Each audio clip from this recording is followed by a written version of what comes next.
잠깐 말씀하셨듯이 이 코로나19 같은 이 신종 전염병들이 결국은 생태계가 파괴됐기 때문에 오는 것이다라고 말씀하셨는데 그렇게 얘기할 수 있는 근거는 뭐가 있을까요? 지금 그 WHO의 이제 팬데믹 6단계가 있어요. 동물과 감염, 그 다음에 동물의 사람한테 전염되고, 또 사람 간 감염, 사람이 점점 확대 도시 내 감염, 한 개 국가에서 두 개 도시, 혹은 1개 지역의 2개 국가 이상, 또 2개 지역의 3개 국가 이상 이런 식으로 팬데믹 6단계인데요. 이게 기후변화와 또 생태계 파괴가 가장 밑단계, 동물에 감염되고 동물 간 감염하고 동물이 사람한테 감염하는데 촉매제 역할을 합니다. 예를 들어서 기후변화의 한 사례로 본다면 2016년도인가에 시베리아에서 순록 수천 마리하고 사람이 탄저균으로 좀 뭐 죽거나 이렇게 상당히 이제 그 위중한 상태에 처한 적이 있습니다. 탄저균은 이게 그 치사율이 한 8, 90% 정도 되는 아주 상당히 안 좋은 거죠. 우리나라에서도 어느 국가에서 실험하려고 하면 들어갔다가 뭐 그랬었죠. 근데 이 탄저균이 왜 사람 순록한테 노출이 됐냐면 그 시베리아 지역의 영구 동토 지역이 녹아서 탄저균으로 죽었던 순록이 노출이 된 거예요. 그래서 그것이 전염이 된 것이고, 지금 많은 사람들이 특히 미래학자들이나 뭐 이런 생물학자들이 고민하고 있는 게 영구 동토 지역이나 혹은 남극 지역에 수천 년간, 수만 년간, 수백만 년간 지금 잠들어있던 동물원했던 바이러스와 박테리아가 노출되는 거에 대해서 상당히 두려워하고 있죠. 왜냐하면 인류의 진화 과정 중에 경험하지 못하는 것이기 때문에. 이제 그 기후변화가 그 부분에 대한 상당히 영향을 미칠 수밖에 없죠. 두 번째로는 지금 인류의 식량 생산성이 좀 정체되고 있어요. 예전엔 상당히 급격하게 올라갔거든요. 인구의 이제 뭐 인구 수는 전체적으로 계속 올라가고 있는데 식량 생산성은 적체가 되고 있어서 이거 극복하기 위해서 생태계를 농지로 좀 확대를 하고 있는 상태예요. 그렇게 되면 이 동물들과 자연 생태계들이 파괴되면서 동물들과 사람이 접촉할 수 있는 기회가 늘어나는 겁니다. 즉 박쥐하고 사람하고 자주 만나게 되는 기회가 생기는 것이죠. 이런 거 초기 단계에 팬데믹 6단계에서 3단계까지가 우리가 기후변화나 생태계 파괴하고 밀접한 연관을 가집니다. 이제까지 뭐 새로운 이런 전염병들이 생기면서 이제 우리가 계속 고통을 받고 있는데 앞으로 이것이 코로나19가 해결된다 해도 이거보다 더 강하거나 비슷한 전염병들이 계속 추가 출현할 수 있다 이렇게 보시는 건가요? 아, 그럼요. 우리가 21세기 이후에 뭐 위키피디아 쪽의 이제 통계이긴 하지만 그쪽의 의견이긴 하지만 이번이 한 5번 정도 돼요. 그 21세기 볼거리, 지카 바이러스, 메르스, 그다음 신종플루, 그다음 이번 해서 5번 해서 그다음에 월드와이드 그 WHO에서는 팬데믹으로 한 건 신종플루하고 이번 2번째죠. 여기서 사스가 포함되어 있지도 않는 상태예요. 그래서 지금 이 추세를 보면 20년간에 5번 왔으니까 4년마다 한 번씩 오지 않습니까? 통계로 보면 대충 그렇게 나와요. 그래서 지금 우리가 가장 위험하게 생각하는 게 이 코로나19의 변종들이지 않습니까? 지금 그 연구에 의하면 인플루엔자에 비해서 한 50% 정도 된대요. 인플루엔자는 매년 우리가 새로운 게 나오지 않습니까? 근데 이거는 2년에 그 기준으로 보면 2년에 한 번씩 나올 수 있다는 얘기죠. 그러면 우리가 백신과 치료제가 나오면 되지라고 하는데 현재 2010년 이후의 통계를 보면 백신의 효과가 19%, 60% 정도밖에 안 돼요. 치료제가 나와도 좀 힘든 거죠. 그러니까 이런 그 신종플루, 그러니까 인플루엔자 같은 경우는 치사율이 한 0.05% 정도밖에 안 되거든요. 지금 이건 2%, 3% 정도 되고 우리가 모르는 게 지금 신장 있지 않습니까? 키드니 쪽하고 심장에도 좀 약간 있을 수 있어서 청년들도 감염이 되면 후유증이 어떻게 될지 모르는 거예요. 우리가 아직은. 그래서 뭐 사망률이 2% 넘는 게 주기적으로 온다라고 하면 좀 인류 문명이나 문화 자체에 큰 영향을 미칠 거고요. 그 이후에도 그거 말고도 새로운 질병이 나올 수는 있으니까요, 또. 그러니까 걱정하는 게 뭐냐면 지금 이번에 이런 그 코로나19로 인해서 그 뭐 기업하는 분들, 그 다음에 자영업자들 정말 힘든 상황이 됐잖아요. 근데 이런 것이 지금 간신히 지금 빚내서 버티고 있는데 그렇죠. 이런 게 만약 또 온다면 그때는 이제 정말 버티기 힘들고 뭔가 이 비즈니스 체계에서도 뭔가 큰 변화가 있을 것 같은데 기업들이나 자영업자의 그 미래, 생존법 이런 것들은 어떤 게 있을까요? 근데 자영업자에 대한 것도 먼저 말씀드릴게요. 지금 많이 안타깝죠. 지금 뭐 폐업하신 분들도 있는데 현재 통계적으로 보면 작년도 같은 동기간대에 비해서는 폐업률이 좀 약간 오히려 낮아요. 폐업을 덜 한다라고 봐야 됩니다. 근데 전반적인 추세를 보면 우리나라가 자영업 비율이 세계에서만 4, 5위 국가 정도 되는 상태고 우리나라 정도 규모 국가면 1위라고 봐야 되는 수준이에요. 그러니까 이 직업적 안정성이 워낙 낮다 보니까 자영업자들이 이렇게 많은 것인데 지속적으로 하락은 하고 있는 상태거든요. 이 상태에서도 왜 근데 폐업을 안 하냐? 다른 경제적 대안이 없기 때문이다라고 진단을 하고 있는 상태입니다. 더 안 좋은 상태죠. 그럼 미래는 어떻게 될 거냐? 우리가 지금 코로나19로 인해서 어떤 걸 생각을 하냐면 언택트 문화, 언택트 기술, 또 디지털 전환의 가속화 얘기하고 있는데 이 세 가지가 전부 다 자영업자한테 좋지 않은 소식이에요. 그러면 전 자영업자들한테 권하고 싶은 이야기가 뭐냐면 일단 문화와 체험하고 연계된 사업을 좀 하셔라. 지금 하고 계신 거를. 그러면 문화와 체험이면 직접 가야 되지 않습니까?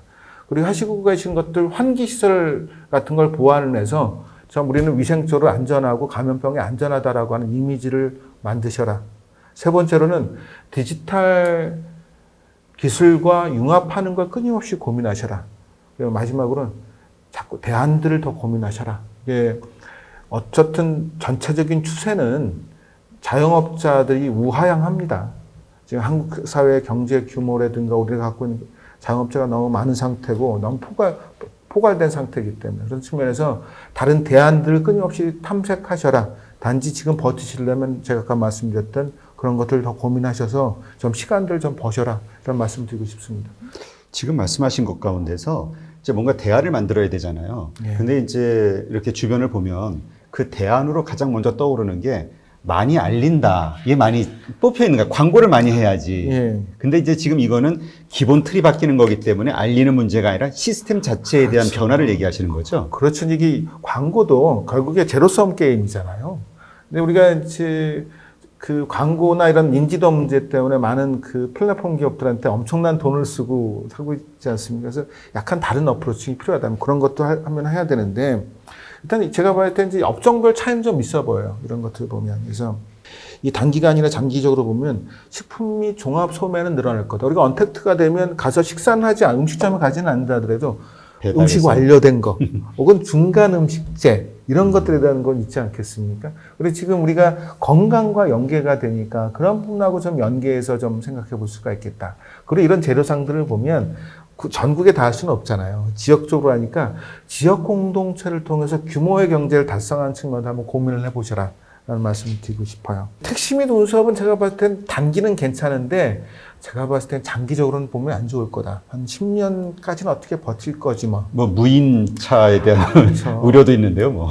무인자동차가 한 2030년 정도 되면 상용화될 거라고 보고 있는 상태거든요. 이제 그것도 그거지만 우리가 이제 그 원격근무 이렇게 되면 수요 자체가 상당히 줄어들 거다. 그럴 수도 있겠네요. 그래서 지금 당장은 오히려 언택트이기 때문에 수요는 늘어날 수 있어요. 근데 그 출퇴근 때이고 낮 시간대는 좀 멈추신 것 같더라고요. 그래서 그런 측면 괜찮은데 이분들은 좀 시간이 있으니 그걸 좀 전환할 수 있는 시간들을 버셔서 그간 동안 뭔가 고민을 하셔라라는 얘기를 말씀드리고 싶어요.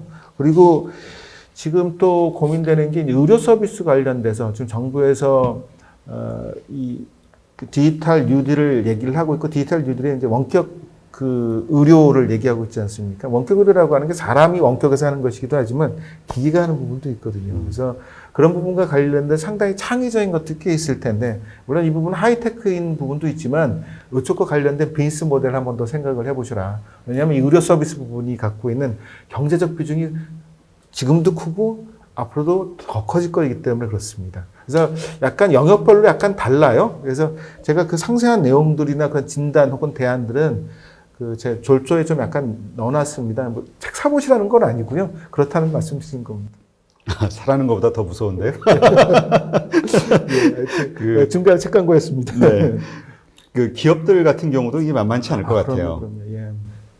지금 그 맥킨지하고 그다음에 그 삼정경제경영연구소라고 하는 데서 지금 현재 상황을 진단을 했는데 맥킨지 진단은 거의 다 부정적이에요. 뭐 미국 기준이긴 하지만 몇몇 기업을 제외하고는 상당히 다 안 좋다라고 보고 있고 또 삼정경제연구소는 몇몇 그 하나 정도 게임 산업 정도만 제외하고는 다 부정적이라고 보고 있는 것 같아요. 그래서 지금 현재 기업 상태는 제가 봤을 때는 존버해야 된다. 버틸 수 있어요. 끝까지 버텨야 된다. 그래야만 우리가 다음 기회를 볼 수가 있다고 생각할 수가 있어요. 근데 제가 그럼 버티는 중에 뭘 해야 되느냐에 대한 고민이 더 필요하다고 저는 생각을 해요. 버티기 위해서는 뭐 재무적인 측면이나 혹은 뭐 여러 가지 그 직원들에 대한 어떤 그런 정리하고 뭐 이런 것들, 비용 절감 이런 것들 열심히 고민하실 수밖에 없는 상황으로 알고 있는데요. 우리가 좀 더 고민해야 되는 건 뭐냐면 현재 직원들 놀리지 마시고 지금 비즈니스들 없지 않습니까? 우리가 디지털 비즈니스 모델, 디지털 전략 이런 것들을 있는 직원들 통해서 연구 활동시키고 직원들의 디지털 역량들을 올려서 기업 자체 디지털 관련된 인적 자본을 늘릴 수 있는 기회를 이번도 삼는 걸로 좋다. 우리가 넘어지면 잠시 쉬었다 간다고 하지 않습니까? 저는 오히려 한국 사회가 한국 기업이 디지털 전환하기 상당히 좋은 기회로 이번에 삼았으면 좋겠다라고 저는 생각을 하고 있습니다. 네, 그렇군요. 네, 그 어쨌든 이 현상을 보면 참 암울한 전망들이 가득 차 있는데요. 그리고 상황이고요. 그럼에도 불구하고 저자님께서는 그 새로운 가능성과 기회가 있다 이런 말을 이제 책에서 쓰셨거든요. 네. 그게 어떤 겁니까? 우리가 이거 변화이지 않습니까? 네. 뭐 변화는 비즈니스의 아주 중요한 기회죠. 근데 그런 어떤 비즈니스 하는 분들, 기업하시는 분들, 개인 창업하는 분들한테 오히려 저는 이걸 잘 이용한다면 거대한 기회로 전환할 수 있다라고 생각을 합니다. 물론 이건 너무 진부한 얘기고 원론적인 얘기지 않습니까? 그래서 약간 좀 더 새로운 가능성에 대한 얘기를 하자면 우리가 한국 사회가 디지털 전환을 가속화하는데 한국 사회만 그러냐? 전 다른 나라 사회도 그럴 것이다라고 보고 있어요. 한국 사회 디지털 가버먼트는 민주주의를 유지하면서도 상당히 효율적인 대안들을 만들어냈어요.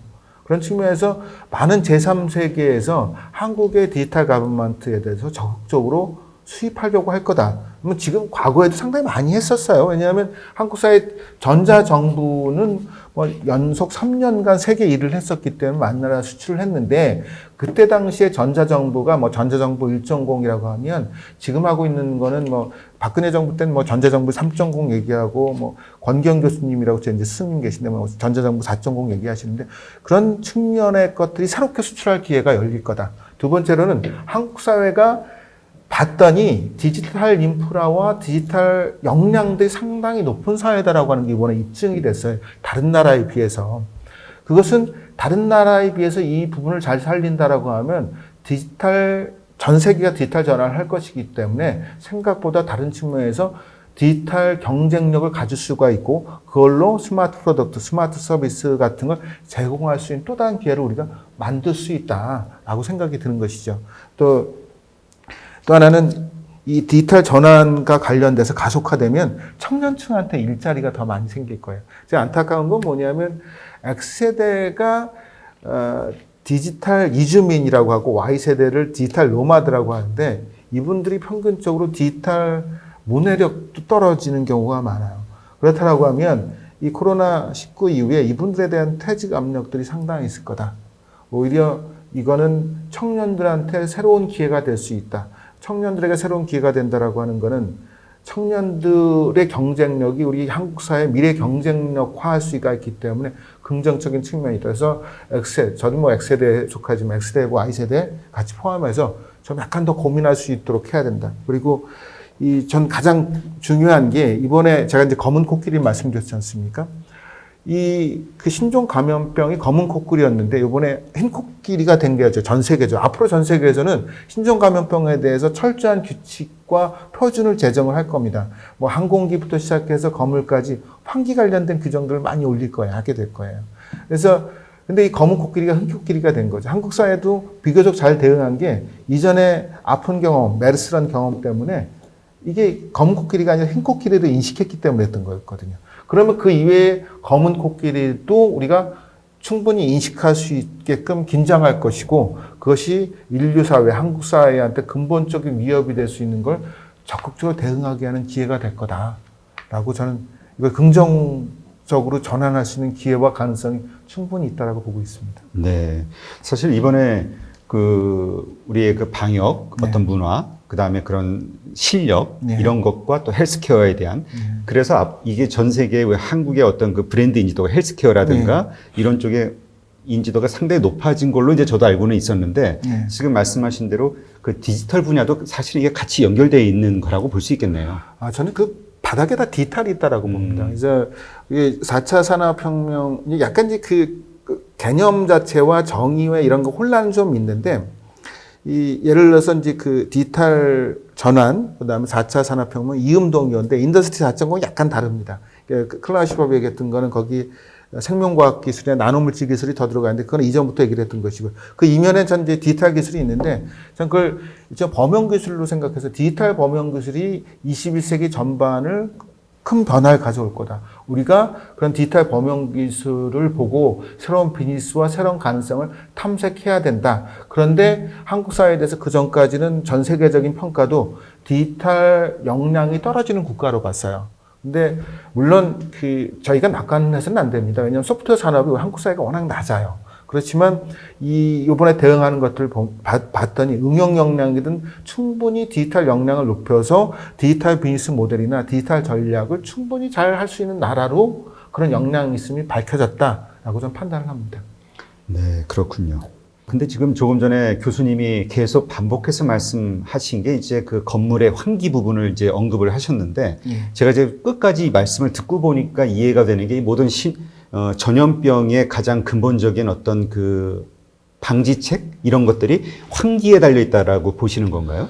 지금 도시 건설 쪽 하는 사람들, 이제 이 사람들의 이제 그 논문들이나 그런 글들을 보면 환기 관련된 규정, 새로운 것들이 규칙이 나올 거다라고 얘기를 하고 있고, 이제 항공기도 지금 그 부분에 대한 규칙과 뭐 규정, 뭐 표준 이런 것들에 대한 이야기가 논의가 되고 있는 것으로 알고 있습니다.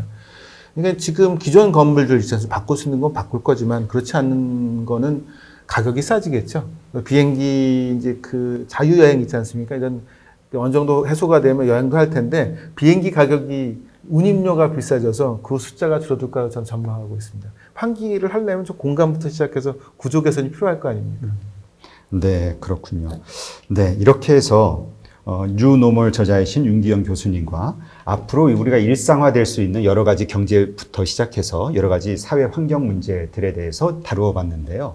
예, 충분히 물론 이제 시간이 지나면서 여러 가지 변수가 있고 어떻게 이게 변해갈지는 이제 지켜봐야 되겠지만 그러니까 지금 이 상태에서 뭔가 큰 변화들이 각 그 사회 주체, 경제 주체들마다 고민을 하고 실행을 해야 되는 시점이구나라는 그런 생각이 드네요. 예, 맞습니다. 어쨌든 이 변화들이 단순히 경제 분야뿐만이 아니라 정치, 경제, 사회의 근본적인 우리가 정상적으로 생각했던 부분을 좀 비정상으로 만들었기 때문에 그 부분에 대해서 우리가 근본적 사고의 전환과 대응과 준비를 좀 해야 될 것이고요. 그러기 위해서는 어떤 미래학적 상상력, 사회적 상상력, 과학적 상상력을 동원해서 우리가 대응하면 우리가 더 좋은 기회, 더 좋은 사회, 더 좋은 나라, 더 좋은 지구를 만들 수 있다고 저는 생각을 합니다. 네, 이렇게 좋은 말씀 해주시고 아주 감사하게 생각합니다. 제 말씀 들어주셔서 감사합니다. 네, 고맙습니다. 고맙습니다.